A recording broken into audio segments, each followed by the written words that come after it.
مزید ویڈیوز کے لیے ہمارے چینل ہاؤس آف اسلام کو سبسکرائب کرنا نہ بھولیے۔ شکریہ۔ اللہ نحمده ونستعینه ونستغفره ونؤمن به ونتوکل علیہ ونعوذ باللہ من شرور انفسنا ومن سیئات اعمالنا من يهده الله فلا مضل له ومن يضلله فلا هادي له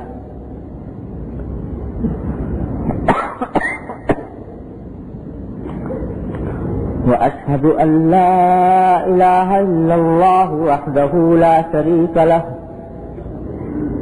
وأشهد أن سيدنا وسندنا ونبينا ومولانا محمدا عبده ورسوله صلى الله تعالى عليه وعلى آله وأصحابه وبارك وسلم تسليما كثيرا أما بعد عن عبد الله بن عمرو رضي الله تعالى عنهما عن النبي صلى الله عليه وسلم قال ليس الواصل بالمكافئ ولكن الواصل الذي إذا قطعت رحمه وصلها۔ یہ ایک حدیث ہے حضرت عبداللہ بن عمرو رضی اللہ تعالی عنہما روایت فرماتے ہیں کہ نبی کریم سرور دو عالم صلی اللہ علیہ وسلم نے ارشاد فرمایا کہ صلہ رحمی کرنے والا وہ نہیں ہے جو بدلہ دے، بلکہ صلہ رحم کرنے والا وہ ہے کہ جب اس کے ساتھ قطع رحمی کی جائے تو وہ اس کے جواب میں صلہ رحمی کرے، یعنی صلہ رحمی جس کے اوپر اتنی فضیلت وارد ہوئی ہے، جس کے بہت فضائل قرآن و حدیث میں بیان ہوئے ہیں، وہ اس کو نہیں کہتے کہ جیسا سلوک دوسرے نے کیا، دوسرے رشتے دار نے ہمارے ساتھ کیا، ویسا ہی سلوک اس کے بدلے میں ہم اس کے ساتھ کریں۔ اگر اس انتظار میں رہیں کہ وہ جیسا کرے گا ویسے ہی ہم بھی کریں گے تو یہ تو بدلہ کرنے والا ہو گیا۔ فرمایا کہ فضیلت اس کی نہیں، فضیلت اس کی ہے کہ اگر کوئی دوسرا شخص جو ہمارا رشتے دار ہے ہمارے رشتے داری کا حق ادا نہیں کرتا ہمارے ساتھ، اس کے باوجود ہم اس کا حق ادا کریں، تو یہ حقیقت میں اللہ تبارک و تعالیٰ کے ہاں یہ صلہ رحمی جو ہے یہ مطلوب ہے اور اس پر بڑا اجر و ثواب ہے، اس پر بڑا اجر عظیم ہے۔ یہ ایک بڑی عظیم حقیقت نبی کریم صلی اللہ علیہ وسلم نے اس حدیث میں بیان فرما دی۔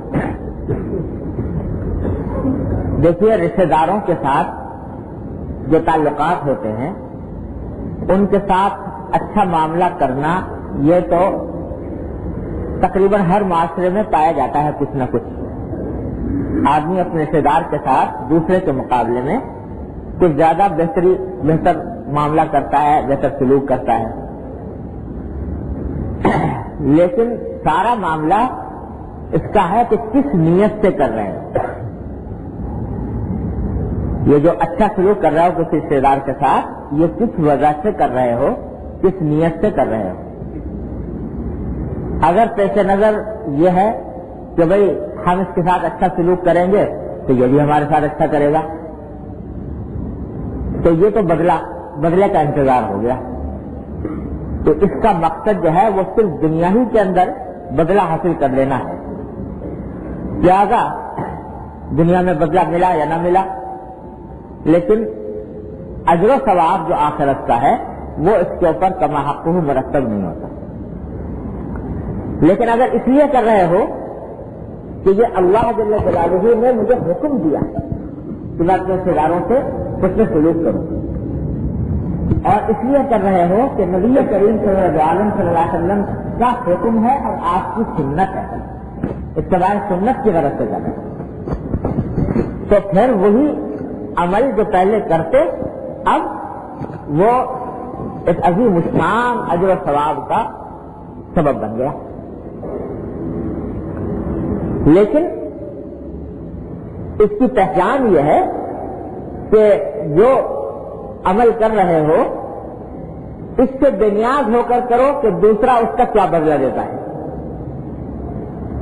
اس نے فرض کرو بدلہ نہیں دیا یا اس جیسا سلوک تمہارے ساتھ نہیں کیا، تب بھی تم یہ سوچو کہ میں نے تو اللہ کے لیے کیا تھا، میں نے تو اللہ تبارک و تعالیٰ کو راضی کرنے کے لیے کیا تھا، نبی کریم صلی اللہ علیہ وسلم کی اتباع کے لیے کیا تھا، لہذا اگر بدلہ نہیں ملا تو نہیں ملا. تو اس نیت سے جب کرو گے تو ایک ایک عمل اللہ جل جلالہ کے ہاں بڑا عظیم الشان اجر و ثواب کا موجود ہوگا. ہمارے معاشرے میں یہ چیز بڑی ہی غلط حد تک پھیلی ہوئی ہے کہ رشتہ داروں کے آپس کے سلوک میں بدلے کا انتظار کیا جاتا ہے اور کسی کے ساتھ سلوک کرتے ہوئے یہ دیکھا جاتا ہے اس نے ہمارے ساتھ کیا کیا تھا. خاص طور سے شادی بیاہ کے موقع ہوتے ہیں تو اس میں تحفہ دینا ہے، کوئی ہدیہ پیش کرنا ہے، تو اب یہ دیکھا جائے گا کہ ہمارے ہاں جب شادی ہوئی تھی یا ہمارے ہاں جب تقریب ہوئی تھی تو اس نے کیا تحفہ دیا تھا، جتنا اس نے دیا تھا اسی حد تک ہم بھی دیں گے. اس نے اگر کم دیا تو ہم بھی کم دیں گے، اس نے اگر زیادہ دیا ہے تو ہم بھی زیادہ دیں گے. تو یہ اور اگر نہیں دیا تھا تو ہم بھی نہیں دیں گے. یہ جو ہے بدلے کا تصور، یہ ہے جو سخت گناہ ہے. لیکن اتنا گناہ ہے کہ قرآن کریم میں اس کو ربا کہا گیا ہے. سورہ روم کے اس کو ربا کہا گیا ہے، جس کو اردو میں آج کل نیوتا کہتے ہیں نا، نیوتا. اور بعض معاشروں میں تو یہاں تک اس کا رواج ہے کہ جو کوئی شادی کے موقع پہ تحفے دیتا ہے تو اس کی فہرست بنتی ہے، فلاں نے اس نے پیسے دیے، فلاں نے اس نے پیسے دیے، فلاں نے اس نے پیسے دیے، اور وہ فہرست اپنے پاس محفوظ رکھی جاتی ہے. اس کو یوں سمجھا جاتا ہے کہ یہ ہمارے ذمہ قرضہ ہے اور جب کبھی اس کے یہاں شادی بیاہ کا موقع آئے گا تو ہم یہ ادا کریں گے. اس کو کہتے ہیں نیوتا. اور قرآن کریم نے پوری آیت نازل کی اس کی تردید میں. سورہ روم میں جو آیت ہے وما آتیتم من ربا لیربو فی اموال الناس فلا یربو عند اللہ وما آتیتم من زکاۃ تریدون وجہ اللہ فاولئک هم المضعفون. کہ یہ جو تم نیوتا پہ کاروبار کرتے ہو تو اس میں یہ سوچتے ہو کہ ہم نے آج اتنا دیا تو کل تو یہ ہمارے پاس لوٹ کے اتنا آئے گا، تو یہ جو ہے یہ ربا، یعنی اس کو بھی ربا قرار دیا قرآن نے. ربا اصل میں کہتے ہیں سود کو، تو یہ بھی سود کی ایک قسم ہوئی. اور یہ جو تم نیوتا لیتے دیتے ہو لیربو فی اموال الناس، تاکہ اس سے تمہارے مال میں بڑھوتری ہو، فلا یربو عند اللہ، اللہ کے ہاں کوئی بڑھوتری نہیں ہوتی.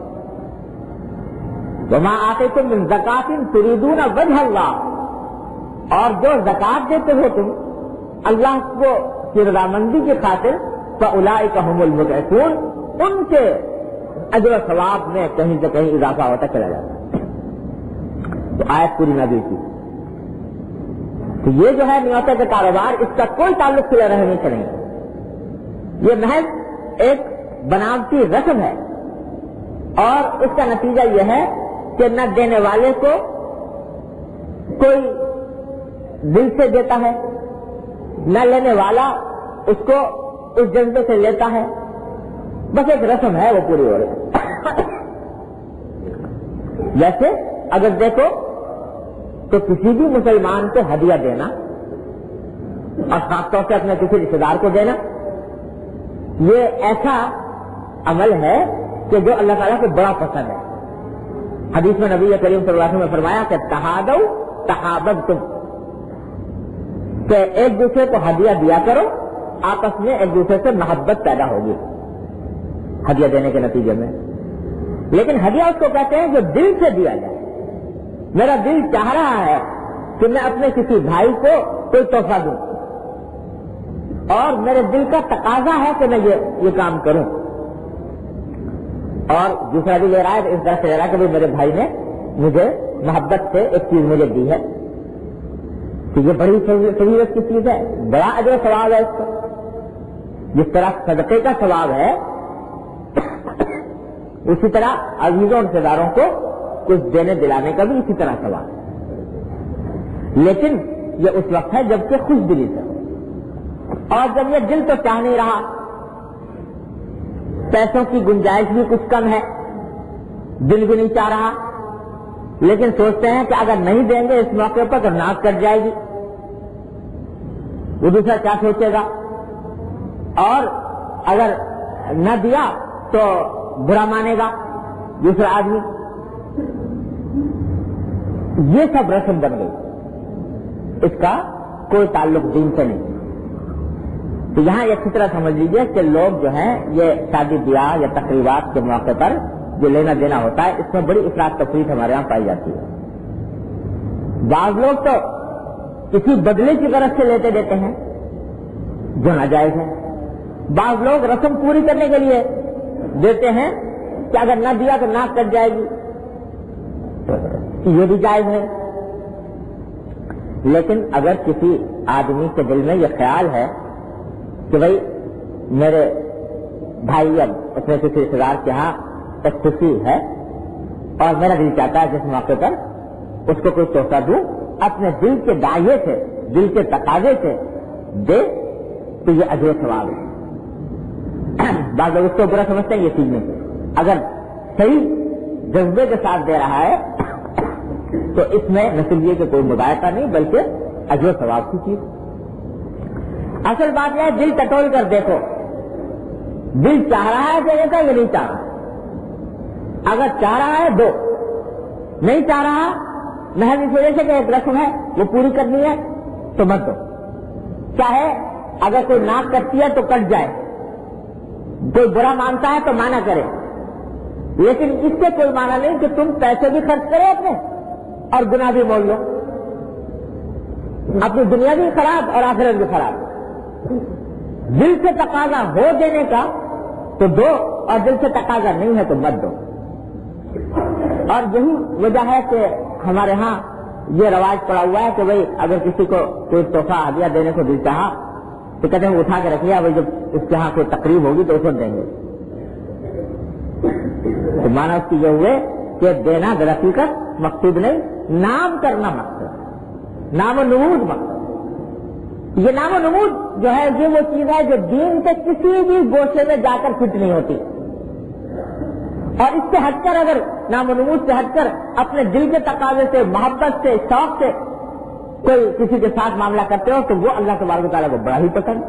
وہ دنیا کا کام نہیں ہے، وہ دین کا کام ہے، وہ اجر و ثواب کا کام ہے. یہ جو نیوتا اور لینے دینے کا قصہ ہے اس نے ہمارے معاشرے میں بگاڑ پھیلایا ہوا ہے بری طرح.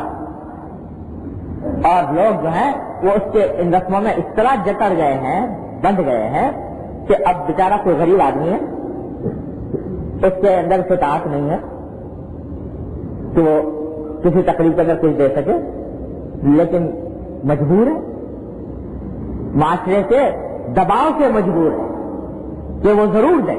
نہیں دے گا تو وہ نکو بن جائے گا معاشرے میں. یہ چیز ہے جو نبی کریم صلی اللہ علیہ وسلم اس کی طرف اشارہ فرما رہے ہیں کہ لیس الواصل بالمکافئ، کہ صلہ رحمی یہ نہیں ہے کہ بدلے کا انتظار کرو یا بدلے کی غرض سے دو یا دوسرے کے بدلے میں دو. یہ نہیں ہے صلہ رحمی. صلہ رحمی یہ ہے کہ اگر فرض کرو کسی نے تمہارے ساتھ تمہاری تقریب میں کچھ بھی نہیں دیا، لیکن تم سوچو کہ میرا رشتہ دار ہے، اس کے بعد میں چاہتا ہے کہ میں دوں، اس کو دے دوں. تو یہ بنیادی بات یہ ہے کہ جو کچھ کام کرو اللہ کے لیے کرو. رشتہ دار کے ساتھ جو حسن سلوک کر رہے ہو وہ بھی در حقیقت اللہ کے لیے ہونا چاہیے. جب اللہ کے لیے ہوگا تو اس کی طرف سے کسی بدلے کا انتظار بھی نہیں ہوگا. لو بھائی ہم نے تو اس کو اپنا دل نکال کے دے دیا تھا، اس نے جھوٹے منہ ہمارا شکریہ بھی ادا نہ کیا. اس نے کبھی ہم سے یہ بھی نہ کہا کہ بھائی تم نے وہ چیز دی تھی. تو یہ انتظار ہے کیوں؟ اگر اللہ کے لیے دیا تھا تو اس کا بدلہ انشاءاللہ وہاں ملنے والا ہے. اب یہ کیا ہے کہ تم اس انتظار میں بیٹھے ہو کہ وہ تمہاری تعریف کرے, تمہارا شکریہ ادا کرے اور تمہیں یا اس کے بدلے میں کوئی اور چیز دے. اللہ جل جلالہ, اللہ حضرت رسول امت مولانا تھانوی صلی اللہ تعالیٰ صلی اللہ تعالیٰ کے درجات بیان فرمائے, ایسے ایسے ذریعے اصول بیان فرما گئے. یہ جو رشتے داروں میں ہوتی ہیں ناچاکیاں یا شکایتیں اور رنجشیں, اس کا حل ایک بتا گئے. اللہ تعالیٰ ہم سب کو عمل کی توفیق عطا فرمائے. فرماتے تھے کہ دیکھو جتنی بھی رنجشیں ہوتی ہیں کسی رشتے دار سے ہوں یا کسی دوست سے ہوں یا کسی ملنے جلنے والے سے ہوں, رنجش اس وجہ سے پیدا ہوتی ہے کہ تم اس آدمی سے توقعات وابستہ کر لیتے ہو, امیدیں باندھ لیتے ہو, یہ میرے ساتھ ایسا کرے گا یا اس کو یہ میرے ساتھ ایسا کرنا چاہیے. اب کی طرف سے تمہیں توقعات باندھ لی, اب وہ توقع کسی مرحلے پر پوری نہ ہوئی, اس نے وہ کام نہیں کیا جس کی تم نے امید باندھی ہوئی تھی, وہ کام نہ کیا جس کی توقع تم نے کر رکھی تھی, دل میں شکایت پیدا ہو گئی, رنجش پیدا ہو گئی. تو دیکھو بھائی ایسا موقع آیا تھا اور اس نے یہ بھی نہیں کیا ہمارے ساتھ, تو رنجش ہو گئی. اب وہ رنجش جو ہے اگر اس کو بیان کر دو, اس سے کہہ دو کہ بھائی تمہاری اس عمل سے شکایت ہوئی تھی, تو بعض اوقات کہنے سے معاملہ جو ہے وہ کوئی تکرار تک ہو جاتا ہے. وہ اس کا جواب دے گا, آپ اس کا جواب دیں گے تو اس تکرار ہو گئی, لڑائی ہو گئی. اور اگر نہ کہا دل میں رکھا تو دل میں رکھنے کی صورت میں وہ رنجش جو ہے وہ بالآخر بغض میں تبدیل ہو جاتی ہے, کینے میں تبدیل ہو جاتی ہے.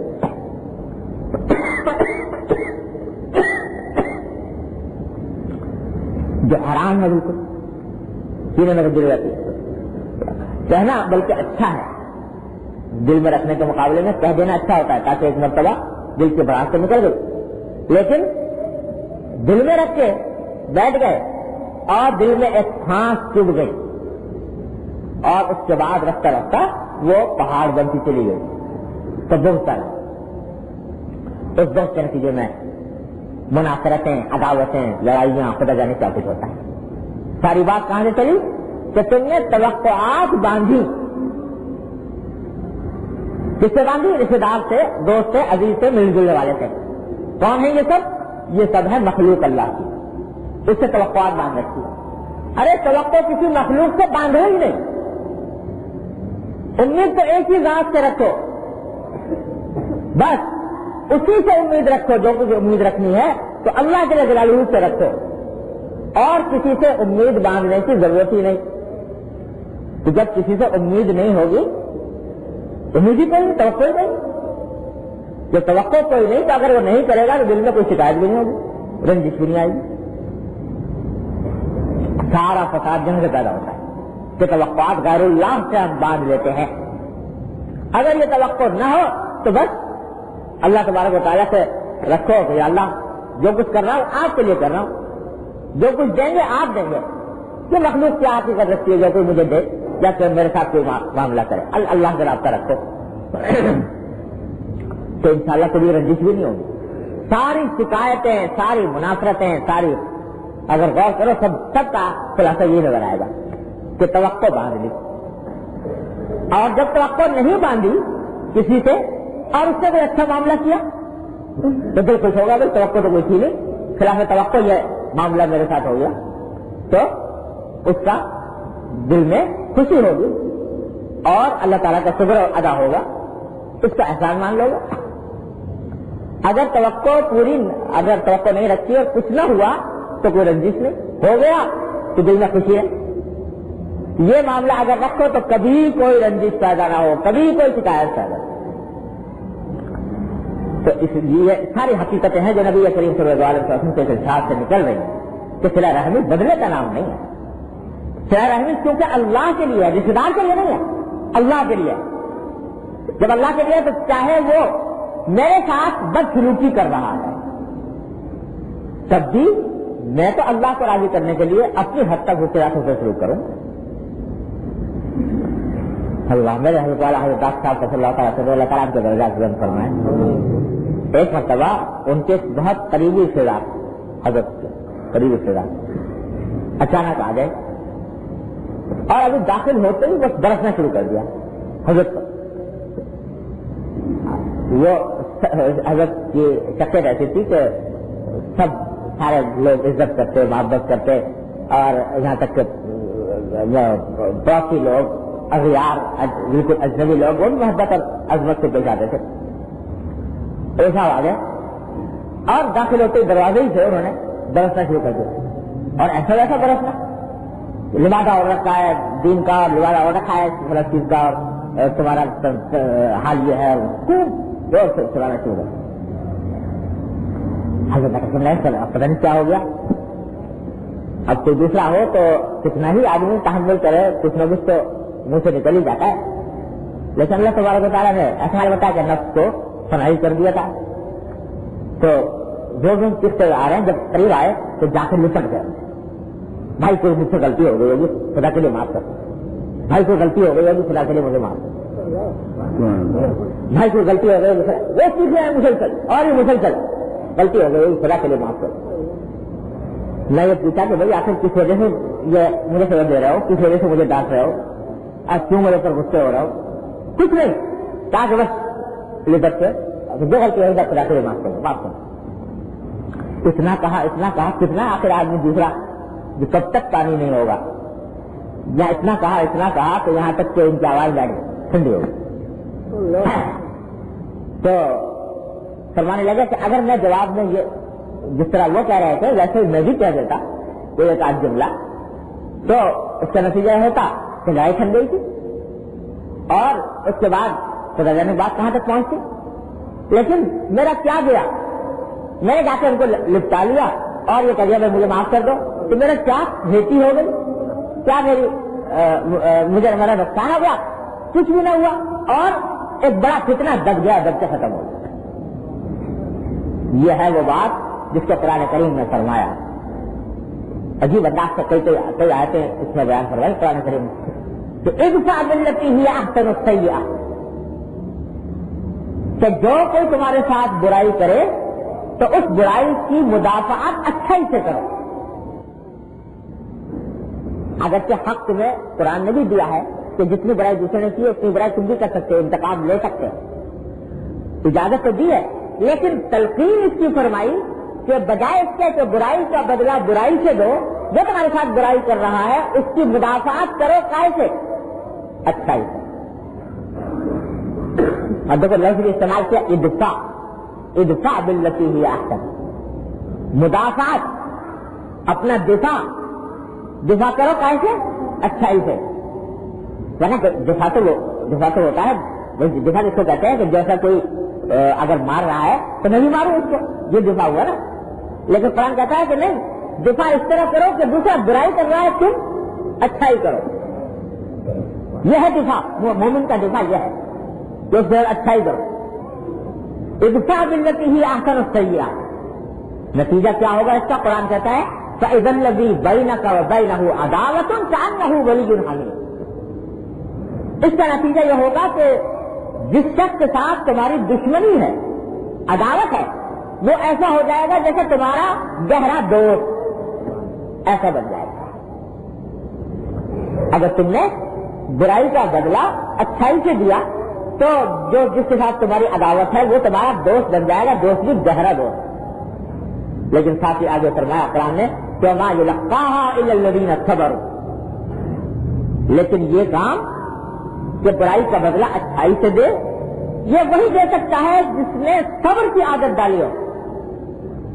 وَمَا يُلَقَّاهَا إِلَّا الَّذِينَ صَبَرُوا, جو صبر کرنے کے عادی ہوں وہی یہ کام کر سکتے ہیں. وَمَا يُلَقَّاهَا إِلَّا ذُو حَظٍّ عَظِيمٍ, اور یہ کام نہیں ہو سکتا مگر بڑے صاحب نصیب آدمی. فرمایا وہ بڑا صاحب نصیب ہے جو یہ کام کرے کہ برائی کا بدلہ اچھائی سے دے. یہ کہہ رہا ہے قرآن کریم. تب دیکھو حضرت ہمارے حضرت والا نے اتنی بڑی برائی, یعنی جو جس شخص کے سامنے کوئی آدمی بلند آواز سے بات نہ کرتا ہو اور جس کے سامنے کبھی کوئی شخص لہجہ بدل کر بات نہ کرتا ہو, ساری عمر نہ کی ہو کسی نے, اس کے بڑوں میں نہ کیے. اس کے ساتھ ایک آدمی کھڑا ہو کر اور اس طرح کر رہا ہے کہ جو خلاف تہذیب انداز سے، تو انسان کا نفس جو ہے اس خیال میں تو آتا ہے، لیکن اس کو دبا کر اس کا مقابلہ صحیح سے کیا. تو فرمایا کہ فتنہ دب گیا اسی وقت. اب آگے ساری شکایتیں انہوں نے ان کی جا کے، اور بعد میں جس بات پہ وہ غصے ہو رہے تھے بات بھی غلط تھی، غلط بات پہنچ گئی تھی، اس غلط بات کو اعتماد کر کے آگے شروع کر دیا تھا، لیکن فتنے کو دبا دیا. یہ سارا یہ ہے انبیاء کرام علیہ السلام کا، انبیاء کرام علیہ السلام کی سنت یہ ہے. کبھی گالی کا جواب گالی سے نہیں دیا، انبیاء کرام دے سکتے تھے. کبھی اپنی ذات کی وجہ سے کسی سے انتقام نہیں لیا، حالانکہ لے سکتے تھے لیکن نہیں لیا، اس واسطے کہ ایک جگہ نہیں، قرآن نے جگہ جگہ یہ فرمایا کہ وَأَنْتَعْفُوا وَتَصْفَحُوا، کہ درگزر کرو، معاف کر دو اور دوسرے کی برائی کو کسان اچھا ہے. دیکھو فرض کرو ایک نے تمہارے ساتھ برائی کی، تمہیں ڈانٹ ڈپٹ کر دی، آپ نے اسی درجے کا بدلہ لے لیا اس سے، چلو جائز تو ہے تمہارے لیے، کوئی ناجائز کام نہیں کیا. لیکن یہ بتاؤ حاصل کیا ہوا؟ حاصل کیا ہوا دنیا میں آخرت میں کیا ملا؟ اس نے تمہیں گالی دی تھی، بڑا بڑا کہا تھا، تم نے بھی کہہ دیا. چلو کیا یہی ہوا نا کہ دل میں جو ایک چال پیدا ہوا تھا وہ ذرا اس کی بھڑاس نکل گئی، بس چھٹی. نہ دنیا میں کچھ اس کا فائدہ نہ آخرت میں کچھ فائدہ. اور اگر تم نے اپنے جذبات کو قابو میں کر کے اس کا بدلہ اچھائی سے دے دیا یا معاف کر دیا.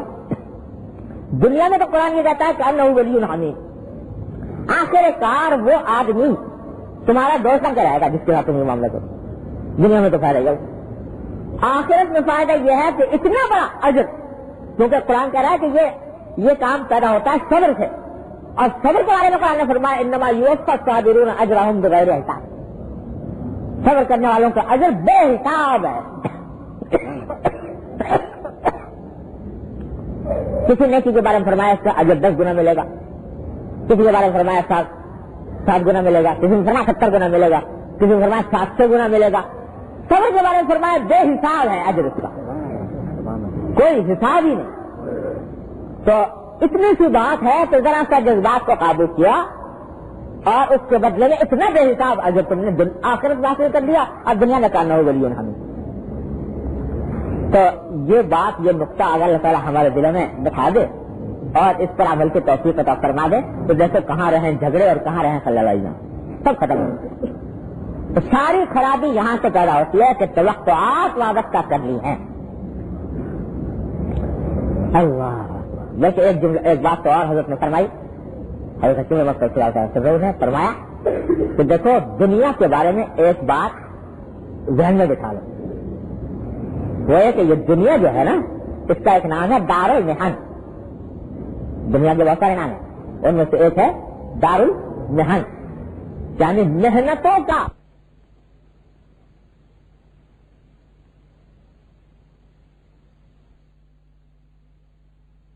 محنت کہتے ہیں آزمائش کو بھی، مشقت کو بھی، تکلیف کو بھی. کیا ہوا کہ یہ گھر ہے تکلیفوں کا، مشقتوں کا گھر ہے. جو یہ تکلیفوں اور مشقتوں کا گھر ہے تو بھائی اس کے اندر اصل بات تو یہ ہے کہ اس میں تکلیف پہنچے آدمی کو، محنت اٹھائے اس میں تکلیف پہنچے. جو ہے تکلیفوں کا گھر ہے، مشقتوں کا گھر. لہذا یہ سمجھو کہ دنیا تو میرے واسطے تکلیف ہی لے کر آئے گی. اب اگر کوئی اچھائی آ جائے، خوشی آ جائے تو اللہ تعالیٰ کا کرم ہے کہ تھا تو یہ مشقت کا گھر، اس سے مل گئی اچھائی اور خوشی. اور اگر تکلیف آئی تو بھائی تکلیف کا گھر آنی تھی. تو اس واسطے اگر یہ بات ذہن میں رکھو کہ بھائی جتنے بھی دنیا کے معاملات ہیں اس میں تو تکلیف پہنچ چاہیے تھی، باقی مجھے مل گئی خوشی، تو اللہ آپ کا شکر ہے کہ آپ نے عطا فرمایا. ایسی ملنے جلنے والوں سے توقعات وابستہ نہ کرو، توقع ایک ہی سے وابستہ کرو اور وہ ہے اللہ.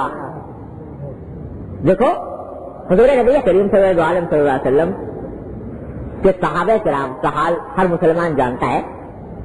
کوئی دنیا میں کسی کا ایسا وفادار ساتھی ہو نہیں سکتا جیسے وفادار ساتھی صحابہ کرام صلی اللہ علیہ وسلم. ہو سکتا ہے؟ آج کوئی تصور کر نہیں سکتا کہ ایسا وفادار کوئی ملے گا جیسے کہ نبی کریم صلی اللہ علیہ وسلم صحابہ کرام سے، کہ آپ کے پسینے کے قطرے کے ذریعے لاکھوں افراد سے زندگیاں قربان کرنے کو تیار. ایسے وفادار کوئی مل نہیں سکتا، تصور نہیں کر سکتا. اس کے باوجود کیا فرماتے ہیں رسول اللہ صلی اللہ علیہ وسلم؟ فرماتے ہیں لو كنت متخذا خلیلا لاتخذت ابا بکر خلیلا،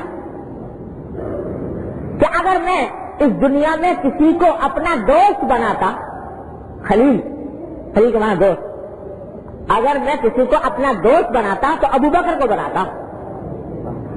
کیا مانا؟ بنایا نہیں ان کو، اگر بناتا تو ان کو بناتا.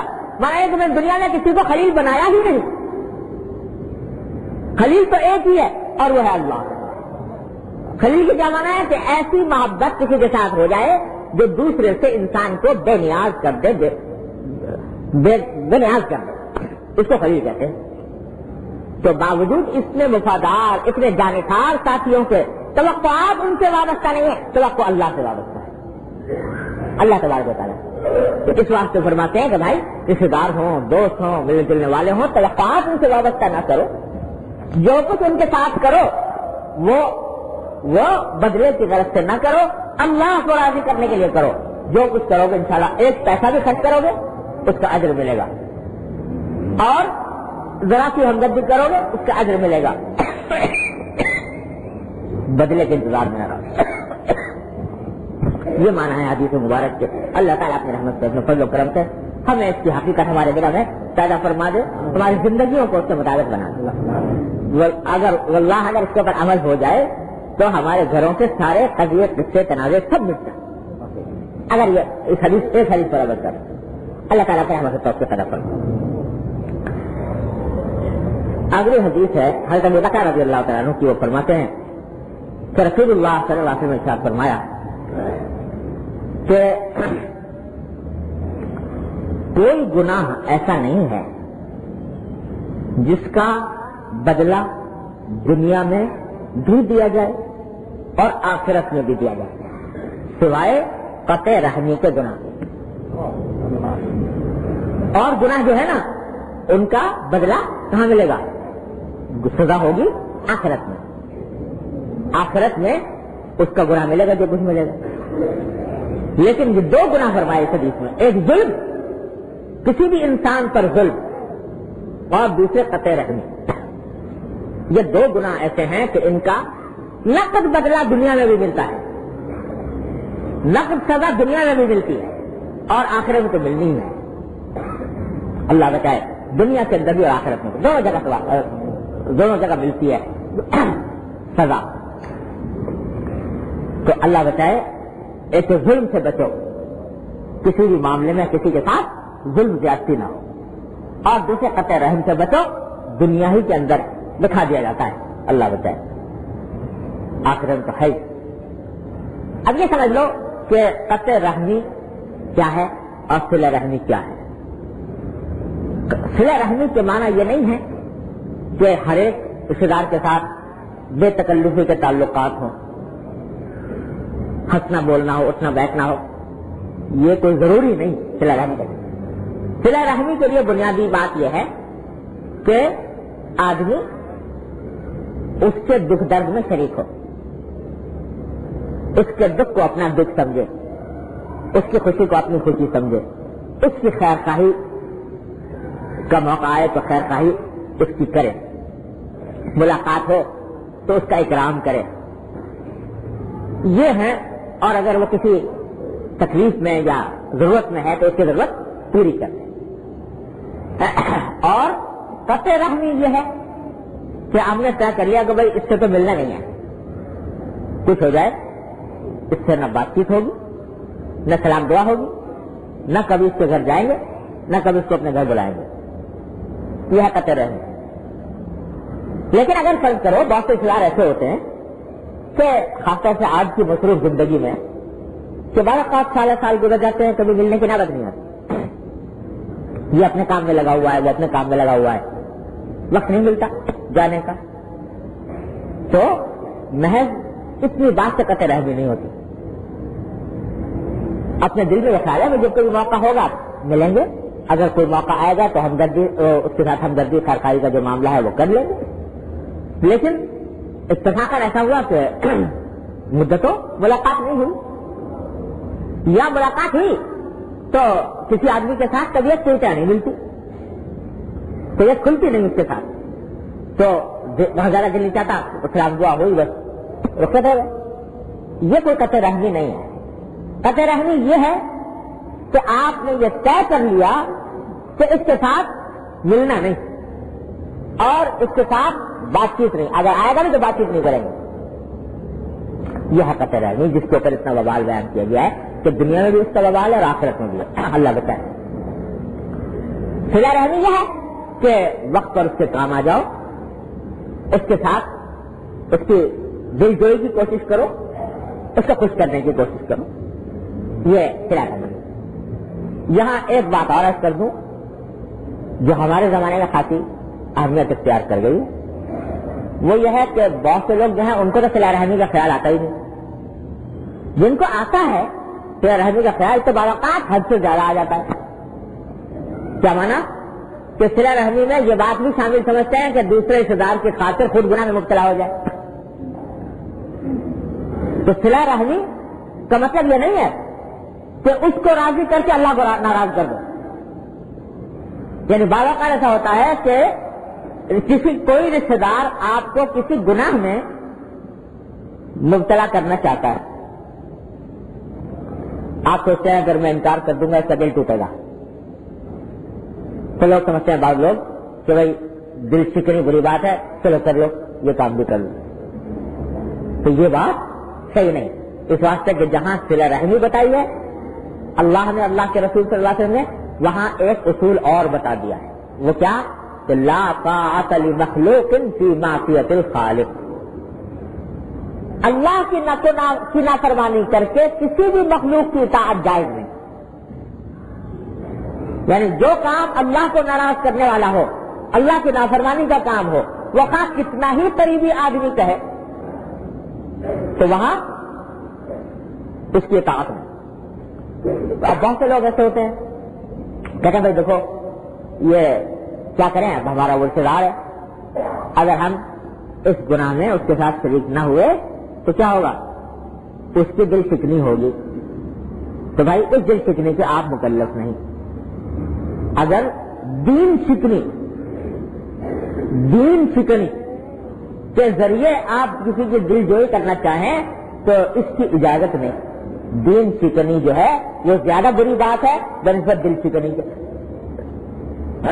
تو کہہ رہا ہے کہ بھائی چلو آج ہمارے ساتھ فلم دیکھنے چلو، سمجھے آپ؟ اب کہتے ہیں اگر میں نے انکار کر دیا تو کیا ہوگا، دل شکنی ہوگی. تو بھائی اگر اس میں دل شکنی ہوتی ہے تو ہوا کرے. اللہ تبارک و تعالیٰ کی نافرمانی جو ہے وہ جائز نہیں کسی کی دلداری کی خاطر. تقریبات میں بکثرت یہ ہوتا ہے کہ بھائی دیکھو فلاں تقریب ہے، اس میں پتا ہے کہ بہت سارے گناہ ہو رہے ہیں، اب سوچتے ہیں کہ اگر اس میں ہم نہیں جائیں گے، مخلوط اجتماع ہے مرد و عورت کا جو ناجائز ہے، عورتیں بنٹھن سے آئیں اور مرد اور عورت ایک ساتھ بیٹھے اور ان کے درمیان اختلاط ہو، بے پردگی ہو، یہ حرام ہے صریح. تو جب یہ ناجائز کام ہے کہتے ہیں اگر ہم نہ گئے تو کیا ہوگا، دل شکنی ہوگی. اور دل شکنی کیسے ہوگی کہ اگر نہ گئے تو تعلقات پر برا اثر پڑے گا، وہ ناراض ہو جائے گا، صلہ رحمی کے خلاف ہوگا. یہ سب شیطان کا دھوکہ ہے. صلہ رحمی کا مطلب ہے جائز طریقے سے اس کی دلداری کرو. ناجائز کام کر کے دلداری کرنے کا اللہ نے، اللہ کے رسول صلی اللہ علیہ وسلم نے حکم نہیں دیا.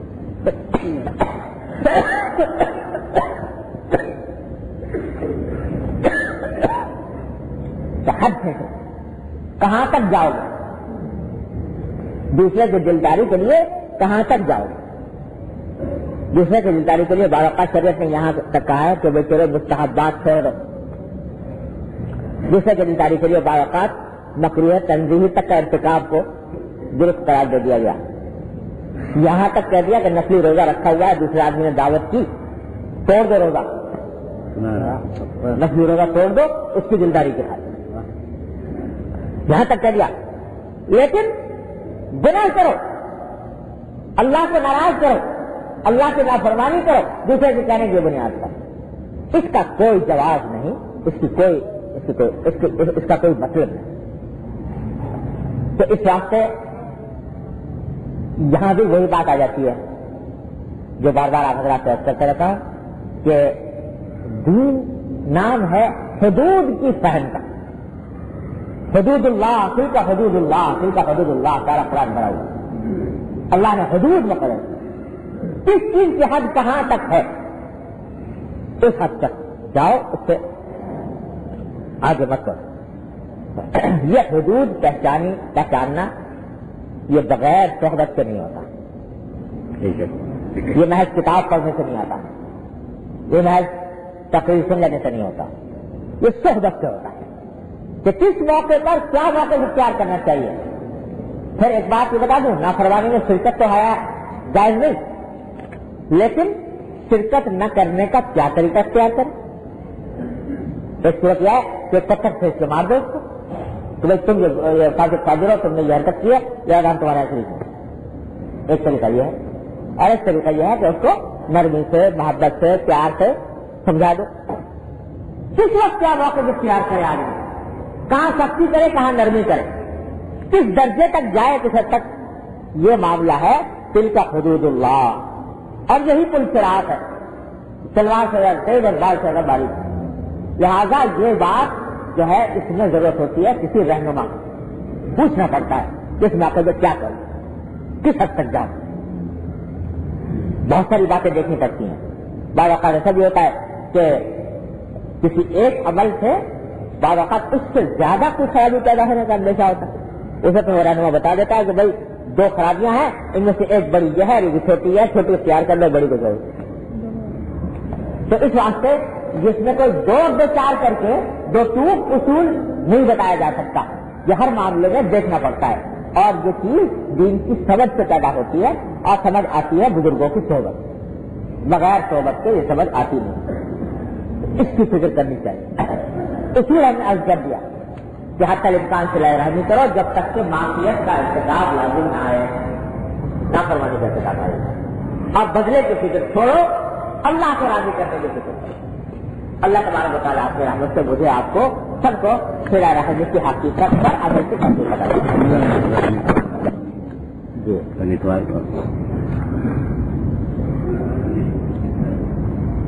اچھا, دو اعلان ہیں.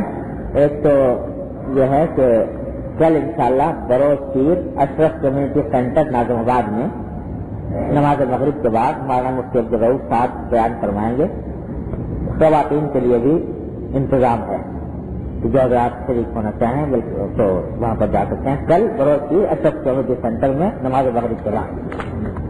دوسرا یہ ہے کہ مجھے غالباً ہفتے سفر میں جانا ہوگا, تو اگلے اتوار کو میں یہاں حاضر نہیں ہو سکوں گا, لیکن انشاءاللہ ہمارا اس کے گروہ صاحب معمول کے مطابق انشاءاللہ تشریف لائیں گے, ان کا بیان ہوگا. اور اس سے اگلا 9 کو اگر ہو تو 8 مارچ کا جو اتوار ہے اس میں غالب تو یہ ہے کہ انشاءاللہ میں ہوں گا, لیکن ایک احتمال یہ بھی ہے تو ٹیلی فون پر معلوم کر سکتے ہیں انشاءاللہ.